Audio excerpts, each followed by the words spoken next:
ঘুরতে যাওয়া পছন্দ করে না এরকম মেয়ে আসলে খুব কমই আছে। তো যাই হোক, আজকে আমি রেডি হচ্ছি, এক জায়গায় যাব। তো রেডি হওয়া প্রায় শেষের পথে। তো আজকে আমার হাজব্যান্ড ফার্স্ট হয়ে গিয়েছে আর আমি লাস্ট। তো যাই হোক, এই যে অবস্থায় রেডি হচ্ছি, দেখা যাক কোথায় নিয়ে যাচ্ছে। তো একটা কাজও আছে, কাজটা সেরে একদম কাজকর্ম কমপ্লিট করে চলে আসবো। তো কথা বলতে বলতে কাজকর্ম শেষ করে চলে আসলাম নওগাঁ শহরের মধ্যে। তো এখানে এসে এই টেস্টি নামের এই রেস্টুরেন্টটা বেশ ভালো লাগে।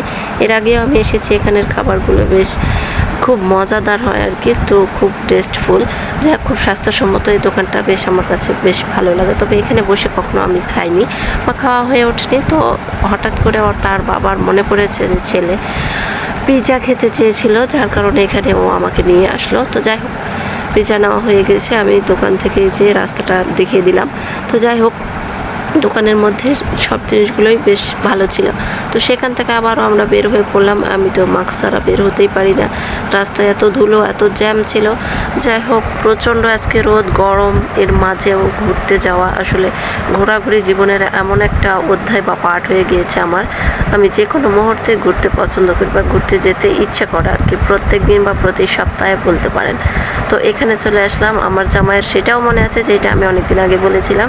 এখানে বিখ্যাত কুষ্টিয়ার পোড়া রুটি পাওয়া যায়, পোড়া রুটি আর মালাই চা খাওয়ার জন্য ছোট্ট একটা দোকানে আর কি চলে আসলাম।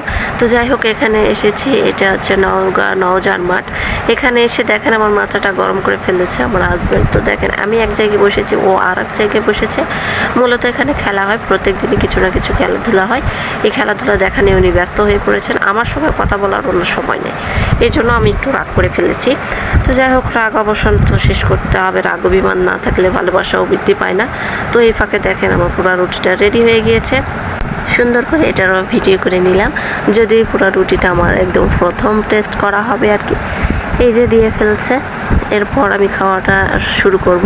তো যাই হোক, মালাই চাটা এর আগে যেটা আমি খেয়েছিলাম সেখানকার মালাই চা একটু আলাদা ছিল, অনেকটাই ভালো ছিল। আর এইটা দেখতেছে অনেক পাতলা। তো যাই হোক, হয়তো মজা লাগবে, এখানে যেহেতু অনেক নাম আছে। তো যাই হোক, কিছু করার নেই। আমরা এই দোকানে বিকেলবেলা ফার্স্ট এসেছি। দোকানদার সাহেবকে অনেক অনেক ধন্যবাদ। যাই হোক, এখানে এসে দেখি একদমই কেউ না, যদিও রোদের সময়, এই সময় তো কেউ আসে না। সচরাচর সবাই সন্ধ্যের পর বা সন্ধ্যের টাইমের দিকে আসে, রোদ পড়ে গেলে। তো আমার মুখ চোখ ঘেমে তো একাকার, এইদিকে গরম চা খাচ্ছি। তো আমি চা যদিও পছন্দ করি, যাই হোক মজা ছিল। তবে খুব যে মজা ছিল তাও নয়, আছে মোটামুটি আলহামদুলিল্লাহ। এটা নিয়ে আমি তো অনেক খুশি। তো যাই হোক, ক্ষুধাও লেগেছিল, অনেকেই খেয়েছি, আমি খাচ্ছি। আর একটু কথা মনে পড়েছিল। যাই হোক, যে কথাটা মনে পড়ার কারণে আমি একটু হেসে ফেললাম। হাসি তো পাচ্ছিল, এদিকে রাগও হয়েছে। আমার জামাই তো আমার সঙ্গে কথাই বলতেছে না, এরকম একটা অবস্থা। এর জন্য আমি একটু রাগ করেছি, অনেক দূরে বসেছি জামাইয়ের থেকে। তো যাই হোক, এই ফাঁকে আমি রাস্তার ধুলো খাচ্ছি আর যাচ্ছিলাম।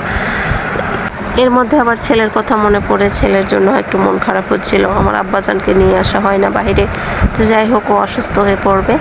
এই ফাঁকে আমার চোখে ধুলো পড়ছিল। আমার জামাই স্বার্থপরের মতো চশমা, হেলমেট সব কিছু নিয়েছে। তো আমি ওর কাছ থেকে মূলত এক প্রকার জোর করে বলেছে, ওর চশমাটা নিয়ে ফেললাম। চশমা নিয়ে একটু রং করতেছি। ছেলেদের চশমা পরে কেমন একটু লাগতেছে, আমি একটু নিজেকে দেখছিলাম ভালো করে।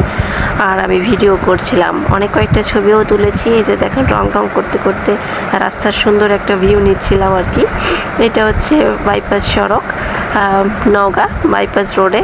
এই জায়গাটা বেশ ভালো লাগে আমার কাছে আর কি। এরপর তো বাসায় চলে আসলাম সন্ধেবেলা। এই যে দেখেন আমার ছেলে কতটা এক্সাইটেড, ভীষণ মজা খুব পাবে আর কি।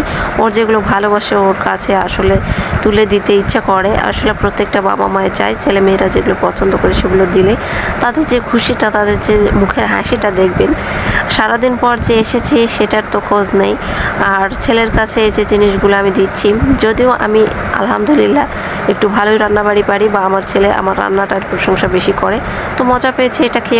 আবারও বলছে যে আম্মু তুমি আবার বাসায় তৈরি করে দিবা। আমি বলছি আলহামদুলিল্লাহ, ইনশাল্লাহ করে দেব। তো যাই হোক, আজকের পুরো ব্লগটি এ পর্যন্তই। সবাই ভালো থাকবেন, সুস্থ থাকবেন। আল্লাহ হাফেজ।